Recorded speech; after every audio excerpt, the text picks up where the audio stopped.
Do you ever feel frustrated when your car remote suddenly has one button that stops working, while the other buttons still work fine?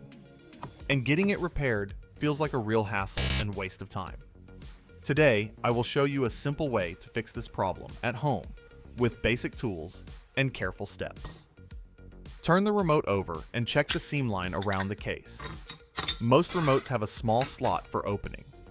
Use a small screwdriver and insert the tip into that slot. Twist gently, not with force. Work around the edge and separate the two halves of the shell. Slide the battery out and place it on the table. Look at the metal contacts in the holder. If they look dull or dirty, that can also reduce power flow. Keep that in mind for the cleaning step. Before doing anything else, measure the battery so you know its true condition instead of guessing. Turn on your multimeter and set it to DC voltage. Place the red probe on the positive side of the coin cell and the black probe on the negative side. Hold steady for a clear reading. The value shows the battery is weak and below its normal rated voltage. That explains why the remote does not respond.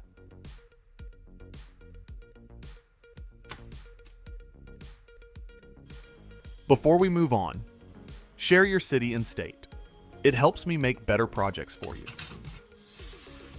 You reach for a replacement battery, but there is no matching type available right now. Instead of stopping here, you can give the battery a controlled temporary recharge so the remote can work again. Take a standard phone charger with a USB cable. Cut the small device plug off the end of the cable so you can access the wires inside. Strip back the outer insulation and expose the red and black wires. The red wire is positive and the black wire is negative. Position the red wire on the positive face and the black wire on the negative face. Use tape to hold both wires firmly in place so they do not slip or touch each other. Double check polarity before plugging anything in. Do not leave it unattended. This is a short recovery charge, not a full cycle. Plug the charger into a wall outlet and let the battery receive charge. While the battery is charging, use the waiting time to service the remote circuit board and case. This step often makes a big difference, especially with older remotes that collect dirt and pocket lint. Remove the circuit board from the remote shell. Hold it by the edges. Look closely at the surface. You can see dust, dark residue, and grime around the button contacts.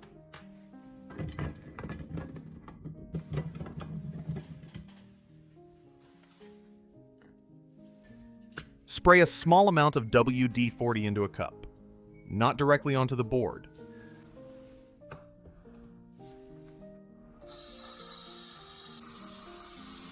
Dip a cotton swab into the liquid. Gently wipe the contact pads and traces on the board. Move with light pressure and short strokes.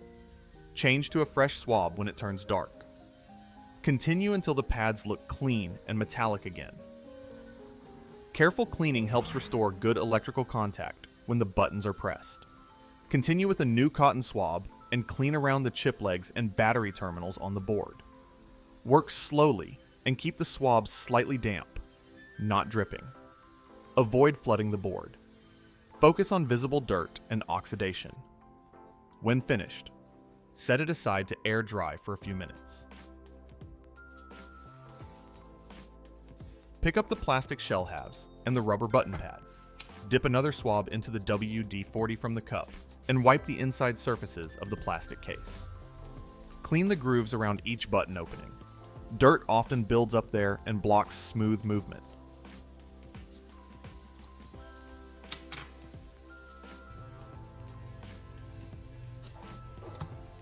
Next, wipe the underside of the rubber keypad where the conductive pads sit. Use gentle strokes so you do not damage the coating. You will see dark residue come off onto the swab. That is normal for an old remote. Continue using a cotton swab to clean the plastic shell carefully and patiently. Dip the tip lightly into the cleaning fluid, then wipe along the inner edges, corners, and button openings where dirt usually builds up. Rotate the swab as you work, so you always use a clean side.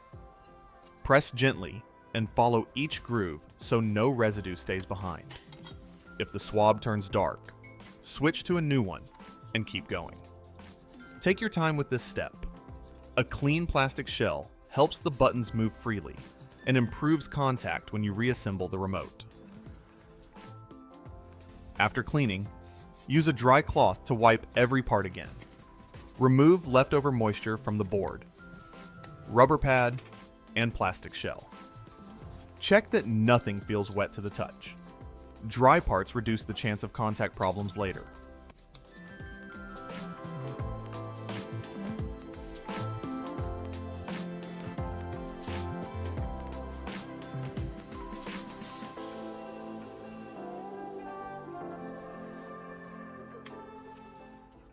Return your attention to the battery that has been charging.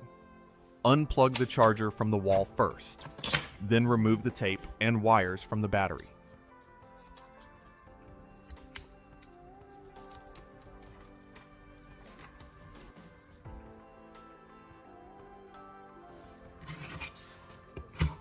Set the multimeter to DC voltage again and measure the coin cell one more time. The reading is now higher and within a usable range for the remote.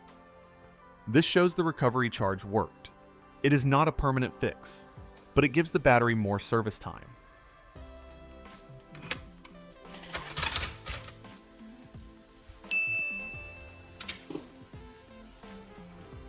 Place the battery back into its holder on the circuit board with the correct orientation. Make sure it sits flat and tight under the clip. Position the board back into the lower half of the remote shell. Lay the rubber keypad on top.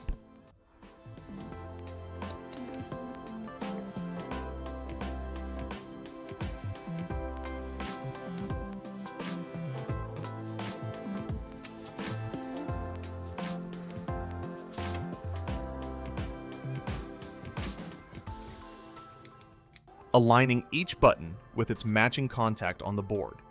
Press lightly to seat it evenly. Bring the two shell halves together and press them closed.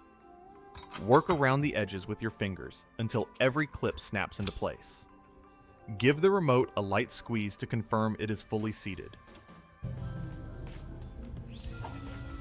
It also shows that small electronics often fail for simple reasons, like low voltage and surface contamination. Careful measurement, correct polarity, and gentle cleaning are the key actions that bring them back. If this practical repair helped you, press like, so more people can find this guide. Subscribe to the channel for more hands-on DIY fixes you can apply at home and in your garage.